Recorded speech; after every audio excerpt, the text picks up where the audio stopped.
अजय भाई, ये जो यीशु मसीहा है ना, इन्हों कौन है बोले तो जो जितने भी ये दुनिया में क्रिश्चियन लोग हैं ना, सभी लोग उसको प्रार्थना करते। तो ऐसा नहीं है कि ये लोग खाली क्रिश्चियन का ही भगवान है। भगवान कभी भी सबका एक भगवान रहता है। भगवान तो सबका एक ही रहता है। हाँ, धर्म अलग है, अलग है। तो ये धर्म बनाए सो कौन? हम लोग बनाए। हम जैसे इंसान ही बनाया धर्म को। तो इंसान ने जो धर्म बनाया ना, कभी इंसान की बातों को नहीं मानना। हम मानना एक खुदा, जिंदा खुदा। वो जिंदा खुदा है यीशु मसीहा। वो क्या बोल के गए पता है? तो उनको सूली पर चढ़ाए गए। वो क्यों सूली पर चढ़ाए गए बोले तो ये संसार पूरा पाप से भरे से, संसार के पाप के लिए लोग क्या करते, बकरे का, मुर्गी का लहू चढ़ाते ना हर साल को। संसार का पाप जाने के लिए एक शुद्ध इंसान का मरना जरूरी है। तो परमेश्वर का पुत्र यीशु मसीहा ये जगत में आके अपने आप को बलिदान कर देते, सबका पाप चले जाता। बलिदान करने के बाद तीसरे दिन के बाद वो जी उठते। जी उठ के सारे प्रजा को क्या बोल के जाते पता है? जैसा मैं मर के 3 दिन के बाद जी उठा हूं ना, कल के टाइम तुम भी जो मेरे को मानोगे, मेरे बताए गए मार्ग पर चलोगे, जब मर जाओगे ना बूढ़े होने के बाद में, मेरे साथ मेरे राज्य में प्रवेश करोगे, स्वर्ग के राज्य में। हमें स्वर्ग का राज्य के बारे में किसी ग्रंथ में नहीं मिलता। कोई भी क्या बोलते, स्वर्ग है, नरक है, जन्नत है, जहन्नुम है, हेवन है, ये बोलते। लेकिन किस इसमें जाने का रास्ता क्या है कोई नहीं बताता। इसमें जाने का रास्ता है यीशु मसीहा। अभी मैं 35 साल तक मैं हिंदू ही था, ठीक है। महाराष्ट्र से मैं हर तरीके से पूजा पाठ हम सब करते थे, सब एक ही भगवान है बोल के भी मानता था। इंसान के जीवन में एक ऐसा परिश्रम आता, वो टाइम पे उसको प्रश्न आता कि दिल में, मैं जो कर रहा हूँ सही कर रहा हूँ या गलत कर रहा हूँ। यीशु मसीहा जो है ना, सृष्टिकर्ता, समस्त सृष्टि को बनाने वाला परमेश्वर, जो भूमि, आकाश को, सूरज को, पेड़ पौधों को, तुमको, हमको, सबको बनाने वाला उन्होंने क्या बोलते हैं, ये सृष्टि में जो मैंने सब कुछ बनाया है ना, मैं सृष्टि करता, तुम लोग मेरे को पूजो, मेरी प्रार्थना करो, मैं तुम्हें जवाब देता हूँ, मैं तुम्हारी बात को सुनता हूँ। लेकिन यहाँ पर लोग क्या करते हैं, जिस लोगों ने, हमारे बुजुर्ग लोगों ने जो धर्म बनाया है ना, धर्म के नाम पे लोग क्या करते हैं, जो झाड़ भगवान ने बनाया वही झाड़ से हम लोग प्लाईवुड बनाते, वही झाड़ से हम लेके जाके मंदिर बनाते। भगवान ने मिट्टी बनाई धरती, इसी मिट्टी से ग्रेनाइट निकलता, पत्थर निकलता, सोना चांदी सब निकलता, इसी से हम मूर्त बनाते, ठीक है। मूर्त बना के तू मेरा भगवान है, तुम मुझसे बात करो बोलते, इतना ही ना। उसको एक 10-20 साल बाद पुराना होने के बाद हम क्या करते, फेंक देते। तो भगवान फेंकने से भगवान मर थोड़ी जाएगा। भगवान तो हमेशा युगानुयुग जीवित रहता।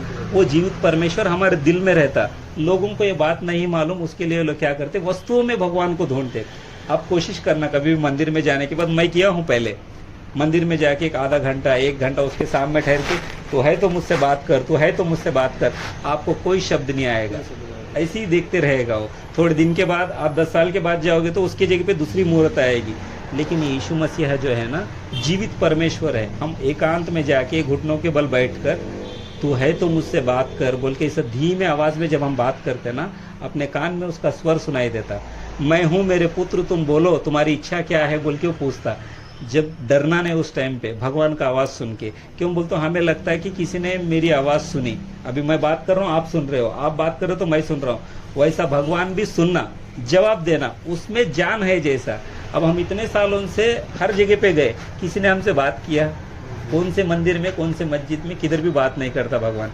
वो बोलते कि ढोंगियों की तरह तुम सब जगह पे जाके प्रचार करके मैं भक्त हूँ, मैं पुजारी हूँ, ऐसा प्रचार मत करो। अपने आप को एकांत में एक कमरे में बंद कर प्रार्थना करो, मैं सुनूंगा, तुम्हें जवाब दूंगा।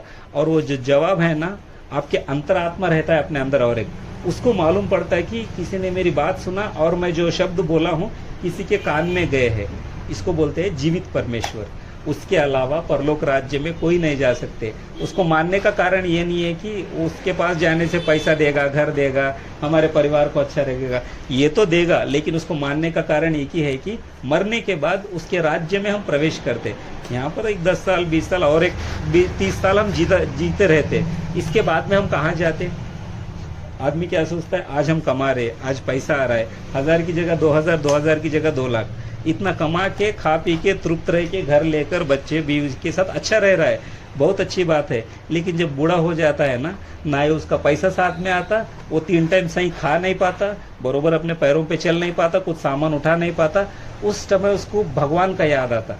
उस समय याद करने से पहले जब हम अभी अच्छे से हैं ना, अभी उसको याद किए, समझो भगवान के लिए 1-2 काम कर सकते। क्या काम कर सकते? अभी मैंने भगवान को मान के यीशु को 3 साल हुआ, क्या काम कर रहा हूँ मैं, अभी आप मेरे को दिखे, भले इंसान दिखे, भगवान का बात किसी धनवान इंसान को मैं समझाऊंगा ना, उसको समझ में नहीं आएगा।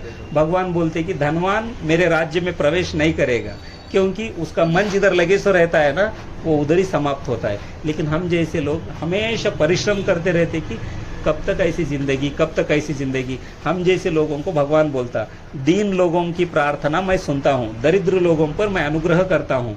बस है ना, भगवान हमारे साथ है तो हमें करोड़ों रुपए लेके क्या करना है। हमारे घर का पालन पोषण होगा, अपने पीढ़ी पीढ़ी बच्चों को वो संभाल लेगा। ये विश्वास हमें हमारे पैसों से नहीं रहता, उसके ऊपर रखने से मिलता अपने को। अभी देखो, आप अपने घर में ही अगर हम एक करोड़ अकाउंट में लगाए, समझो फिक्स डिपॉजिट, हम गारंटी दे सकते मेरे बच्चे मरते दम तक वो 1 करोड़ पे जिंदा रह सकते बोल के? नहीं दे सकते, पैसा नहीं बचाता अपनों को। लेकिन हमारे पास 1 रुपया भी नहीं रहता ना, हम जिसको मानते वो सच्चा भगवान है बोल के मानते ना, वो हम आज के क्षण में मर गए तो भी वो संभाल लेगा अपने बच्चों को, उसके बच्चों को बोल के ये भरोसा रहता। ये भरोसा यीशु मसीहा में मिलता अपने को, किसी में भी नहीं मिलता। ये इतना मैं ठोक बजा के क्यों बोलता हूँ पता है? 35 वर्ष तक जो मैं किया हूँ ना, हर साल गणेश को बिठाना, हर साल माता को बिठाना, हर साल साईं बाबा गुड़ी में अन्नदान करना, कई दान धर्म मैंने किया। जितना भी कमाया ना, अभी तक 6-7 लाख रुपए दान किया होगा। मुझे किसी में शांति नहीं मिली। कोरोना के टाइम में मेरे को भगवान दर्शन दिए कि मुझे ऐसा विचार आ गया कि मर जाऊँ क्या बोल के, उतना परिस्थिति था मेरा। बाद में भगवान, तू उसके लिए मैंने तेरे को नहीं जन्मा, तू जन्मा है, मैंने तेरे मरने के लिए, तेरी इच्छा नहीं मेरी इच्छा, तू जगत में आया मेरी इच्छा के अनुसार, मरेगा भी मेरी इच्छा के अनुसार। उसलिए उन्होंने उसका कार्य मेरे को समझाए। मैं इतना सर्वशक्तिमान हूँ, मेरे बारे में 4 लोगों को बता, ताकि वो लोग भी जान सके, उनके भी मन के नेत्र खोलो। कई लोगों को यीशु, अभी मैं इसलिए आपको पूछा यीशु मसीहा क्या है, वो आपको नहीं पता। वो इस जगत में आए, जगत के पाप को उठाकर लेकर गए। इतना ही बोले कि जाने से पहले जो मेरे को मानेगा मेरे राज्य में रहेगा, जो मेरे को नहीं मारेगा वो नरक में जाएगा बोल के। क्यों बोले पता है? उसका मार्ग कैसा है? सत्य का, सच्चाई का, निष्कपल का, बुद्धि का, ज्ञान का। ये आदमी नहीं ढूंढता। किधर भी मंदिर में जाते आदमी पहले क्या पूछता पता है? मेरे परिवार को अच्छा रखना, हमें खाने पीने के लिए देना, इतना पैसा कम पड़ा है पैसा देना, एक घर देना, एक कार देना, यही पूछता है। लेकिन मेरी बुद्धि को सुधार प्रभु, मेरे दिल को सुधार, मेरे को ज्ञान दे, समझ दे, आप कौन हो मेरे को मालूम हो, आपके साथ मैं साहस करूं, आप जैसे हो आपके जैसा मैं बनूं, ये नहीं पूछता। ये अपने को बाइबल सिखाता, पवित्र शास्त्र सिखाता। आपको पढ़ना आता है ना हिंदी?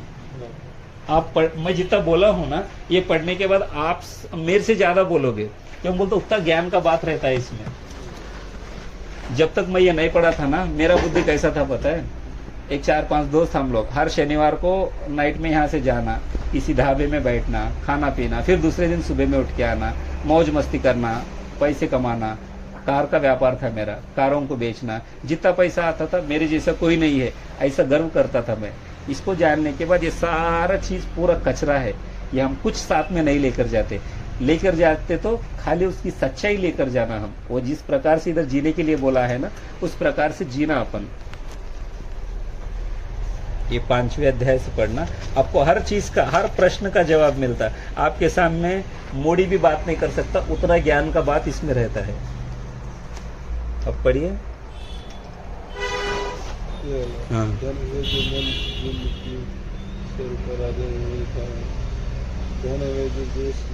शोक करते हैं क्योंकि वे शांति पाएंगे। 5 धन है जो नम्र और क्योंकि वे पृथ्वी के अधिकारी होंगे। इस प्रकार से जियो बोले उन्होंने। जिस प्रकार से अगर हम जिए समझो, हमें किसी चीज का कमी नहीं रहता। हर सुबह ना भैया एक 5 मिनट प्रार्थना करके, तू है तो मुझसे बात कर बोल के एक अध्याय पढ़ के अपन जब घर से बाहर निकलते ना, सारा दिन अपने को अपन गलत काम, गलत बात, गलत सोच से बचाता है अपने को। वो उसको मानने से कुछ हम बड़ा काम नहीं कर रहे, ये कि सही मार्ग पे चल रहे हैं। ये हमें आज तक किसी ने नहीं बताया, ना ही स्कूल में, ना ही हमारे माता पिता ने, ना ही उनके बड़े लोगों ने। नहीं मिलता। भगवान का बात कौन बताते? अम्बेडकर सब क्या लिख के गए उसके बारे में, गांधी जी क्या बोल के गए? वो भी तो इंसान ही है, उनको भी बनाने वाला भगवान ही है, उनको भी ज्ञान बुद्धि देने वाला भगवान ही है। लेकिन वो बिना भगवान को जाने ही चले गए ऊपर। लेकिन आज हम जब जिंदा है ना, हमारे बच्चों को क्या है सच्चा परमेश्वर, उसका ज्ञान क्या है बताना बोले तो ये हमें मालूम रहना पहले, तब हम अच्छी रीति से समझा सकते हैं। रखिए, पढ़िए, मेरी तरफ से आपको तोहफा है भगवान का ज्ञान का। आदमी को 100-200 रुपए दिए समझो, वो खा पी के भूल जाता आदमी को, लेकिन उसका बात दिल में है समझो, कितना बड़ा परेशानी आने दो, उस समय वो बात याद आए समझो, वो परेशानी से छूट सकते हो। सुबह में 10 मिनट प्रार्थना करके एक अध्याय पढ़ के असल कौन है भगवान, भगवान का गुण क्या है, उसके लक्षण क्या है, असल भगवान किसको बोलते हैं, जिसने हमको बनाया उसको भगवान बोलते हैं। हमने ये अपने हाथों से जो बनाया ये तो वस्तुएं हैं, थोड़े दिन के बाद पुराने होने पर इसे फेंक दे रहे। हम किस में भगवान को ढूंढ रहे, आसमान में या जमीन में? वो रहता ऊपर, हम किसको भी पूछो वही बोलते हैं। भगवान किधर रहते? ऊपर रहते बोल देते खुला।